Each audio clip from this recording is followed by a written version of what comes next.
Hi, I'm Dr. Hutchins, physical therapist at Movement Solutions. In today's video, we're going to be talking about how to get more out of your workout with muscle activation improvements. It's crazy how if we're going to take time to do our workout, we might as well do it right so that it's actually providing us some benefits, right? So in this video, we're going to talk more about the muscles themselves.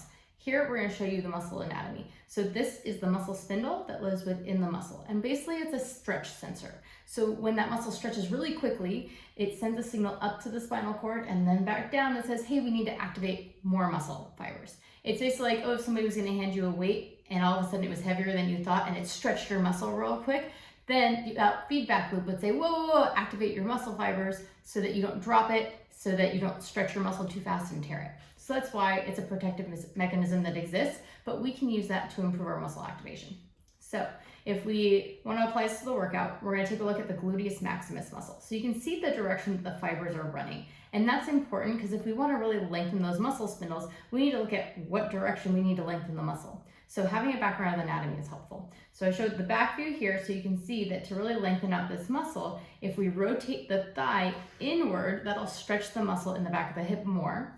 Also, if we take a look at this side view, if you bring the knee up toward the chest or bow the chest forward, that creates a forward bending at the hip that will lengthen the muscle in this direction. Now we have one more plane of motion, right? You got 3 planes of motion, forward and back, side to side, and rotating. So we talked about rotating and we talked about forward and back, but side to side is a little bit more tricky here. So you can see a lot of these glute fibers go from the top to the bottom here. And so if the leg comes inward, that creates more stretching of the fibers on the outside of this muscle here. So they call that motion hip adduction, where the knee is coming in a little bit. So those are the 3 planes of motion and the 3 motions that we would need to get to stretch this glute more if you were trying to really work your glute.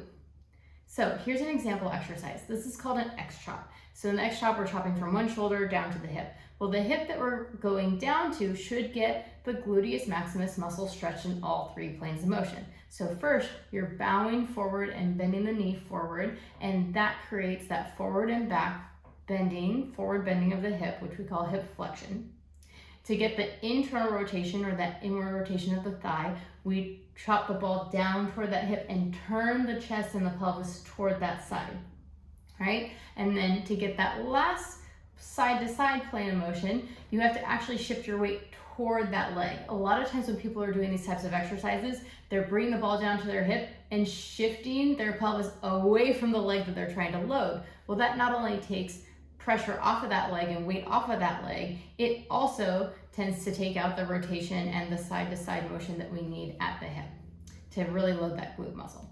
We say if you're going to be doing the exercises already, this is a strategy that you can use to just get more out of it, right? That's why sometimes we want to do functional exercises versus isolated exercises. Isolated exercises tend to just go in one direction, but if you can figure out how to load that muscle in all 3 planes of motion, then you're going to create more stretch on that muscle and more impact on the muscle itself, if that's what your goal is to target.